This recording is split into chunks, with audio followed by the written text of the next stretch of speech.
ರಾಜ್ಯದಲ್ಲಿ ಅಗತ್ಯ ವಸ್ತುಗಳ ಬೆಲೆ ಏರಿಕೆ, ಪರಿಶಿಷ್ಟ ಸಮುದಾಯದ ಹಣ ದುರ್ಬಳಕೆ, ಅಲ್ಪಸಂಖ್ಯಾತರ ಓಲೈಸುವ ರಾಜ್ಯ ಸರ್ಕಾರದ ವಿರುದ್ಧ ಇಂದಿನಿಂದ ಆರಂಭವಾಗಿರುವ ಬಿಜೆಪಿ 3ನೇ ಹಂತದ ಜನಾಕ್ರೋಶ ಯಾತ್ರೆಯ ಪಾದಯಾತ್ರೆ ಹಾವೇರಿಯಲ್ಲಿಂದು ನಡೆಯಿತು.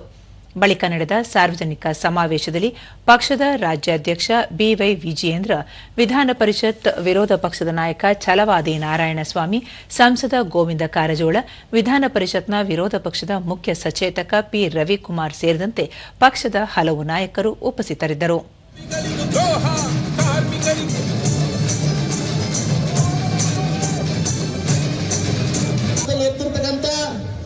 ನಿರಂತರವಾಗಿ ಸಿದ್ದರಾಮಯ್ಯ ಸರ್ಕಾರದ ವಿರುದ್ಧ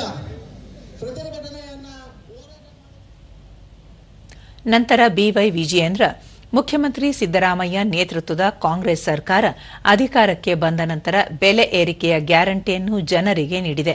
ಕಳೆದ 2 ವರ್ಷಗಳ ಅವಧಿಯಲ್ಲಿ 50ಕ್ಕೂ ಹೆಚ್ಚು ದಿನಬಳಕೆ ವಸ್ತುಗಳ ಬೆಲೆ ಏರಿಕೆ ಮಾಡಿದೆ. ಅಲ್ಪಸಂಖ್ಯಾತರನ್ನು ಓಲೈಕೆ ಮಾಡುವ ಮೂಲಕ ಬಹುಸಂಖ್ಯಾತರನ್ನು ಕಡೆಗಣಿಸಲಾಗುತ್ತಿದೆ. ಪರಿಶಿಷ್ಟ ಸಮುದಾಯಗಳ ಅಭಿವೃದ್ಧಿಗೆ ಮೀಸಲಿಟ್ಟ ಅನುದಾನವನ್ನು ದುರ್ಬಳಕೆ ಮಾಡಿಕೊಳ್ಳಲಾಗಿದೆ ಎಂದು ಹೇಳಿದರು. ರಾಜ್ಯ ಸರ್ಕಾರ ಬಡವರು, ರೈತರು, ಜನಸಾಮಾನ್ಯರ ವಿರೋಧಿಯಾಗಿದೆ. ರಾಜ್ಯದಲ್ಲಿ ಅಭಿವೃದ್ಧಿಯನ್ನು ಸಂಪೂರ್ಣವಾಗಿ ಕಡೆಗಣಿಸಲಾಗಿದೆ. ವಿರೋಧ ಪಕ್ಷದ ಶಾಸಕರಿರಲಿ, ಆಡಳಿತ ಪಕ್ಷದ ಶಾಸಕರ ಕ್ಷೇತ್ರಗಳಿಗೂ ಅನುದಾನ ನೀಡುತ್ತಿಲ್ಲ.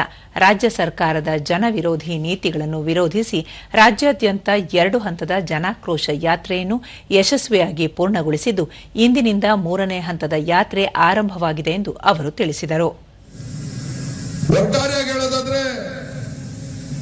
ಕರ್ನಾಟಕ ರಾಜ್ಯದಲ್ಲಿರ್ತಕ್ಕಂಥದ್ದು ಜನಪರವಾಗಿರ್ತಕ್ಕಂಥ ಸರ್ಕಾರ ಅಲ್ಲ. ಕರ್ನಾಟಕ ರಾಜ್ಯದಲ್ಲಿರ್ತಕ್ಕಂಥ ಸಿದ್ದರಾಮಯ್ಯ ನೇತೃತ್ವದ ಕಾಂಗ್ರೆಸ್ ಸರ್ಕಾರ ಈ ರಾಜ್ಯದ ಜನರ, ಬಡವರ, ರೈತರ ಪರವಾಗಿರ್ತಕ್ಕಂಥ ಸರ್ಕಾರ ಅಲ್ಲ. ಈ ಸರ್ಕಾರ ರೈತ ವಿರೋಧಿ ಹಾಗೂ ಬಡವರ